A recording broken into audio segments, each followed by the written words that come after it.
Krishna milk union ప్రతిష్ట దిగజార్చేలా విమర్శలు చేస్తున్నారని కృష్ణా మిల్క్ యూనియన్ ఎండి కొల్లి ఈశ్వరబాబు, డైరెక్టర్లు సాయి, అర్జా, వెంకట నగేష్ అన్నారు. శుక్రవారం మిల్క్ ప్రాజెక్టులో ఏర్పాటు చేసిన విలేకరుల సమావేశంలో కృష్ణా మిల్క్ యూనియన్ ఎండి కొల్లి ఈశ్వరబాబు, డైరెక్టర్లు సాయి, అర్జా, వెంకట నగేష్ మాట్లాడుతూ గత 6 ఏళ్లలో కృష్ణా మిల్క్ యూనియన్ టర్నోవర్ 700 కోట్ల నుంచి 1300 కోట్లకు పెరిగిందన్నారు. దేశంలో అత్యధిక పాల సేకరణ ధర ఇస్తుంది తమ యూనియన్ మాత్రమేనని వారు స్పష్టం చేశారు. 4 నెలలకు ఒకసారి రైతులకు బోనస్ ఇస్తున్న ఏకైక డైరీ విజయ డైరీ అని వివరించారు. ఆర్థిక క్రమశిక్షణతోనే ప్రస్తుత పాలక వర్గం విజయ డైరీని అగ్రగ్రామ సంస్థగా నిలుపుతుందన్నారు. సరాసరిన ప్రతిరోజు 6 లక్షల లీటర్ల పాలు పంపిణీ జరుగుతుందని, కొందరు కావాలని సంస్థ ప్రతిష్ట దిగజార్చేలా విమర్శలు చేస్తున్నారన్నారు. వీరవల్లి ప్లాంట్ నిర్మాణ విషయంలో పూర్తి పారదర్శకత ఉందని, ప్లాంట్ నిర్మాణంలో భూమి కొనుగోలులో ఎటువంటి అవినీతి చోటు చేసుకోలేదని వారు స్పష్టం చేశారు. టెండర్ల ప్రక్రియ ద్వారా పారదర్శకంగా ప్లాంట్లో నిర్మాణాలు జరిగాయని చెప్పారు. టెక్నికల్ కమిటీ నిర్ణయం మేరకే ప్లాంట్ నిర్మాణం జరిగిందని, బటర్ కొనుగోలులో అక్రమాలు అవాస్తవమన్నారు. కృష్ణా మిల్క్ యూనియన్ను అసలుపరచడానికి కొందరు ప్రయత్నాలు చేస్తున్నారని, ఎన్నికల సమయంలో దురుద్దేశపూర్వకంగా కొందరు ఆరోపణలు చేస్తున్నారన్నారు. ఆధారాలు లేని ఆరోపణలు చేస్తున్న వారిపై అవసరమైతే చర్యలు తీసుకుంటామని హెచ్చరించారు. కృష్ణా మిల్క్ యూనియన్ పైన కొందరు వ్యక్తులు చేసిన నిరాధారమైన ఆరోపణల మీద వివరణ ఇవ్వడానికి ఈ విలేకరుల సమావేశం ఏర్పాటు చేయడం జరిగింది. వచ్చిన మీ అందరికీ కూడా కృతజ్ఞతలు. కొన్ని ఆరోపణల మీద అంటే కొన్ని ముఖ్యంగా Veeravalli plant project Kamadevan Veeravalli plant నందు 2023లో ఆరంభించబడిన ఈ ప్లాంట్ సమితి భావి ప్రయోజనాలకు ఎంతో అవసరమని భావించి సర్వసభ్య సమావేశంలో ఆమోదించబడి మనం కట్టుకున్న ప్లాంట్ ఇది నిజంగా దక్షిణ భారతదేశంలోనే అత్యంత ఆధునికమైన టెక్నాలజీతో పూర్తిగా ఆటోమేటెడ్ విధానంతో మన ప్రాసెసింగ్ ఖర్చులు కూడా ప్రస్తుతం ఉన్న ఖర్చుల కంటే ప్రతి లీటర్కి కూడా దాదాపుగా ₹20 ప్రతి లీటర్కి తగ్గే విధంగా ప్లాన్ చేసుకుని పూర్తి నిర్దిష్ట ప్రణాళికతో నిర్మించబడిన ప్లాంట్.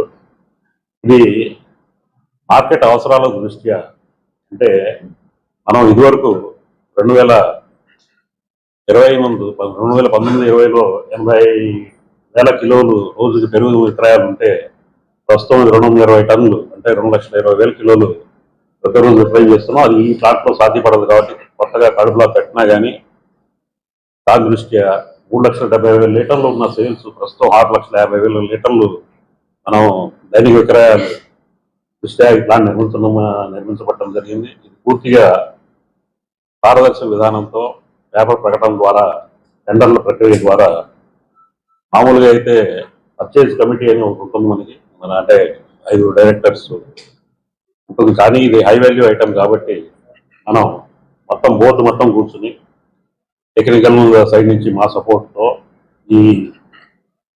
దీన్ని ఖరారు చేయడం జరిగింది.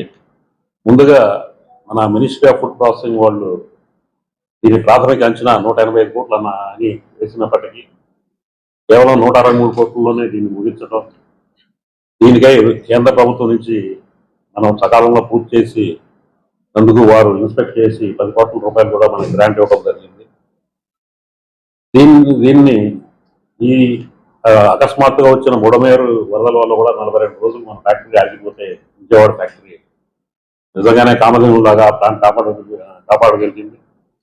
ఆ ప్లాంట్ కనుక ఉండి ఉండకపోతే 42 రోజుల్లోనే కృష్ణా మిల్క్ యూనియన్ భవిష్యత్తు ప్రశ్నార్థకం అయ్యేది. దానిపై ఇటువంటి ఆరోపణలు ఏదో అక్రమాలు జరిగిందని ఆరోపించడం అవాస్తవం. ఇవన్నీ కూడా చాలా పారదర్శక విధానంతో టెండర్ల ప్రక్రియ ద్వారానే జరిగింది. కన్స్ట్రక్షన్ దగ్గర నుంచి మెకానికల్ వరకు కూడా ప్రతి దాంట్లోనూ కూడా చాలా పారదర్శక విధానంలో చేశాం. ఇంకా అంటే మనం పెరుగుతున్న మార్కెట్ అవసరాల దృష్ట్యా మన ఖర్చులు ఎక్కడికక్కడ తగ్గించుకుని రైతు ప్రయోజనాలు ఇంకా మేలుగా చేద్దామని ఉద్దేశంతో నిర్మించడానికి ప్లాంట్. దానిపై ఇటువంటి అభియోగాలు మోపడం అనేది చాలా దురదృష్టకరం.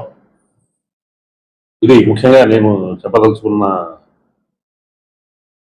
మెయిన్ ఇష్యూ, అంటే క్లారిఫికేషన్ రిగార్డింగ్ ఈ వీరవల్లి ప్లాంట్. అలాగే కొంత మనం ఈ బటరు అంటే మనకు కావాల్సిన సమితి అవసరాల దృష్ట్యా మనం ప్రతి సంవత్సరం కొనుగోలు చేసే ఈ వెన్న కానీ పౌడర్ కానీ దీంట్లో మనకు కావాల్సిన అవసరాల కంటే ఎక్కువ కొనేసి తర్వాత దాన్ని మన తప్పుదల విక్రయిస్తున్నాం అనేది పూర్తిగా అవాస్తవం. ఎప్పుడూ కూడా చాలా పకడ్బందీ ప్లానింగ్తో ఒక కమిటీ ద్వారా టెక్నికల్ కమిటీ ద్వారా, పర్చేజ్ కమిటీ ద్వారా ఈ ధరలు మార్కెట్లో ఎక్కడ కూడా విచారించి ఈ ప్రక్రియ అంటే సంవత్సరానికి సుమారుగా 2,000 టన్నులు పెట్రోల్ కొన్నా, ఒక 3,000 టన్నులు పౌడర్ కొన్నా. ఎందుకంటే ఎక్కువ మొత్తంలో ఎందుకు కొంటున్నాం అంటే బికాస్ మార్కెట్ అనూహ్యంగా కాదు, మనం ప్లాన్ ప్రకారం పెంచుకోబట్టి ఇవాళ 700 కోట్ల ఉన్న టర్న్ ఓవర్ని 1300 కోట్ల తీసుకెళ్ళామంటే ఇదంతా కూడా కేవలం ఒక పకడ్బందీ నిర్దిష్ట ప్రణాళికతో చేయడం జరిగింది. అలాగే రైతు ప్రయోజనాలు కూడా ఎక్కడా భంగం కలగకుండా దేశంలోనే అత్యధిక పాల సేకరణ ధరతో పాటు ప్రతి 4 నెలలకి ఒకసారి బోనస్ చెల్లించడం అనేది కూడా మన భారతదేశంలోనే కేవలం కృష్ణా మిల్కే సాధ్యమైంది. ఇది అంటే ఎప్పటికప్పుడు మెరుగైన సంక్షేమ కార్యక్రమాలు, అత్యధిక పాల సేకరణ ధర, క్రమం తప్పకుండా బోనస్, ఇవన్నీ కూడా ఒక నిర్దిష్టమైన ప్రణాళిక, ఆర్థిక క్రమశిక్షణ, పాలకవర్గ సభ్యులు యాక్టివ్ పార్టిసిపేషన్, ఒక సమర్థ నాయకత్వం ద్వారా సాధ్యమైందని ఈ సందర్భంగా తెలియజేస్తుంది. ముఖ్యంగా మన వాళ్ళు అడిగినట్టు ఆగస్టు సెప్టెంబర్లో కృష్ణా మిల్క్ యూనియన్కి ప్రతి సంవత్సరం 3 డైరెక్టర్లకి ఎలక్షన్ జరుగుతుంది. కరెక్ట్గా ఈ జూలై నెలలో యూనియన్ మీద ఈ జూలై నెలలోనే కొంతమంది వ్యక్తులు కావాలని, అంటే ఇప్పుడు నిన్న ప్రెస్ కాన్ఫరెన్స్ పెట్టి ఒక వ్యక్తి వీరపనేని శివరాం ప్రసాద్, అట్లాగే తోటలూరు తెలుగుదేశం పార్టీ మండల పార్టీ ప్రెసిడెంట్, అతను గత 6 సంవత్సరాల నుంచి కూడా కృష్ణా మిల్క్ యూనియన్ మీద అనేక రకాలైన ఆరోపణలు మెయిన్ ఈ జూలై నెలలోనే మొదలు పెడతాడు. ఎందుకని అంటే ఆగస్టు సెప్టెంబర్లో ఎలక్షన్ ఉంటుంది కాబట్టి ఈ ఎలక్షన్లో ఏదో ఒక రకమైన అనిశ్చితిని కొనసాగించి కృష్ణా మిల్క్ యూనియన్ని అస్థిరపరచాలి అనే ఉద్దేశం. అతని చరిత్ర చూసుకుంటే 2016 సంవత్సరంలో అతను ఈ కృష్ణా మిల్క్ యూనియన్కి పాలు సప్లై చేయడానికి జానంపేట, అట్లాగే పోతవరం, నిడదవోలు, అనపర్తి ఈ 4 చోట్ల 4 బల్క్ కూలర్లు ఏర్పాటు చేసుకుని యూనియన్తో అగ్రిమెంట్ పొందాడు. ఏమైనా అగ్రిమెంట్ పొందాడంటే ఆ పాలు అక్కడ రైతుల నుంచి సేకరించిన పాలు కూల్ చేసి యూనియన్కి అతను వెహికల్ పెట్టి ఇక్కడికే ఫ్యాక్టరీకి సప్లై చేయాలి. తర్వాత ఆ రోజున ఆ మేనేజ్మెంట్తో అతను కుంభక్కయ్యాడు కాబట్టి ఆ మేనేజ్మెంట్ పట్టించుకోవాలి. తర్వాత మేము వచ్చిన తర్వాత 2021లో అతను మళ్ళీ రెన్యూల్ చేయమని మాకు రిప్రజెంట్ చేయడం జరిగింది. ఆ రెన్యూల్ చేసే సందర్భంలో అతని అగ్రిమెంట్లు చూస్తే పాలు అతనే ఇక్కడికి సప్లై చేయాలి అనే కండిషను అగ్రిమెంట్లో ఉండటం జరిగింది. నువ్వు పాలు ఇక్కడికి సప్లై చేయాలి కదా, పాలు సప్లై చేయాల్సిన బాధ్యత నీదే కదా, కాబట్టి నువ్వు దరిదాపులు 4,35,70,714 రూపాయలు యూనియన్కి చెల్లించాలి అని చెప్పి మేము యూనియన్ ద్వారా నోటీస్ ఇవ్వడం జరిగింది. మరి కృష్ణా మిల్క్ యూనియన్ మీద అనేకమైన ఆరోపణలు చేస్తూ నేను పార్టీ సంబంధించిన వ్యక్తిని, నీతి నిజాయితీగా పార్టీలో పనిచేసే వ్యక్తిని చెప్పుకుంటున్నాడు ఆయన. అయితే ఇదే యూనియన్లో మా నియోజకవర్గంలో పెడ నియోజకవర్గం నుంచి గింజేరు గ్రామం నుంచి పరమట సాంబశివరావు అనే వ్యక్తి ఆ రోజు జోగి రమేష్ గారి సహకారంతో ఆయన వైసీపీ పార్టీ నుంచి డైరెక్టర్గా పోటీ చేయడం జరిగింది. మరి ఆ రోజు ఇదే శివరాం గారు మరి ఆ రోజున పార్టీలకు అతీతంగా ఒక వీడియో ఉంది.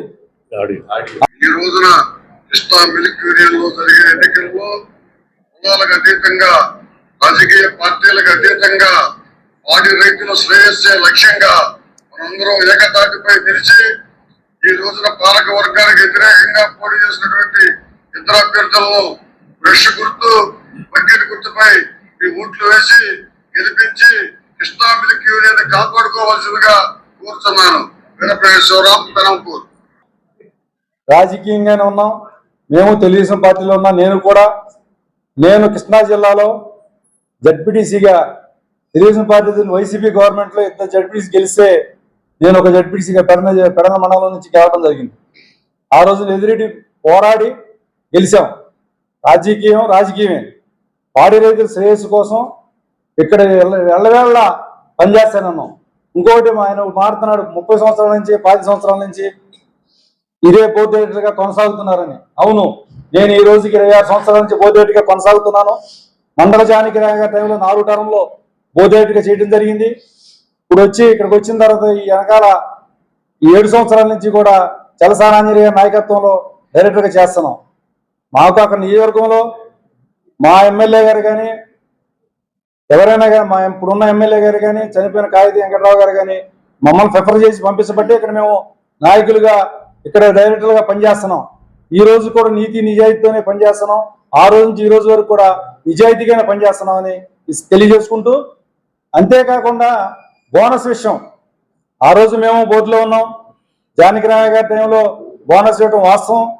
మరి తర్వాత ఆ రోజు రాష్ట్రంలో ఎక్కువ బోనస్ ఇచ్చాం, దేశంలోనే ఎక్కువ బోనస్ ఇచ్చాం. ఈరోజు దేశంలోనే ఎక్కువ బోనస్ ఇస్తున్నాం. దక్షిణ భారతదేశంలోనే టాప్ బోనస్ 10% బోనస్ ఎవరు ఇవ్వట్లేదు. మేము ఇచ్చే రేటు ఎవరు ఇవ్వట్లేదు. ఈ రేటు పెంచిస్తున్నాం, బోనస్ పెంచిస్తున్నాం. కాబట్టి రైతులకి ఎంతవరకు చేయగలుగుతున్నామో అంతవరకు రైతులకి సాయం చేయడానికి మరి ఎక్కడ మన దేశంలోనే మేము పెట్టిన సంక్షేమ పథకాలు లేవు. రైతు చనిపోతే ఈ రోజున 50,000 రూపాయలు ఏ ఇన్సూరెన్స్ లేకోకుండా, ఇన్సూరెన్స్ సంబంధం లేకుండా 100 సంవత్సరాల రైతు అయినా సరే, 100 సంవత్సరాల వయసు వచ్చిన రైతు అయినా సరే చనిపోతే వాళ్ళ దగ్గర నుంచి రూపాయి మేము వసూలు చేయకోకుండా వాడు 3 సంవత్సరాలు పాలు పోసిన రైతుకి 50,000 రూపాయలు చెక్ ఇవ్వడం జరుగుతుంది. ఎందుకంటే వాళ్ళకి రైతులకు అండగా ఉండాలి, రైతులు చేదోడుగా ఉండాలనే ఉద్దేశంతో, శుభ కార్యక్రమంలో కూడా మేము ఉండాలనే ఉద్దేశంతో 20,000 రూపాయలు ఖరీదు గల బంగారాన్ని కూడా రైతులకు అప్పచడం జరుగుతుంది. యాక్సిడెంట్ టెస్ట్ పెట్టి ఇన్సూరెన్స్లు కట్టి ఎవరైనా రైతు యాక్సిడెంట్ అయ్యి ఇబ్బంది పడితే వాళ్ళకి మేము ఇమీడియట్లీ వైద్య సౌకర్యం చేయడం జరుగుతుంది. ఇదే చలసాని ఆంజనేయ గారు వచ్చిన తర్వాత జిల్లా వ్యాప్తంగా ఉమ్మడి జిల్లా మొత్తం కూడా రైతుల్ని మొబైల్ చేసి హార్ట్ టెస్టులు చేయించి ఎవరికైతే కొంతమందికి రైతులకి బైపాస్లు కానీ స్టెంట్లు కానీ వేయించి రైతుల ఆరోగ్యాన్ని కాపాడే విధంగా క్యాంపులు చేసి కూడా కార్యక్రమాలు చేయడం జరుగుతుందని ఈ సభగా తెలియజేసుకుంటూ సెలవు తీసుకుంటాం. Like, subscribe and press the bell icon for new updates.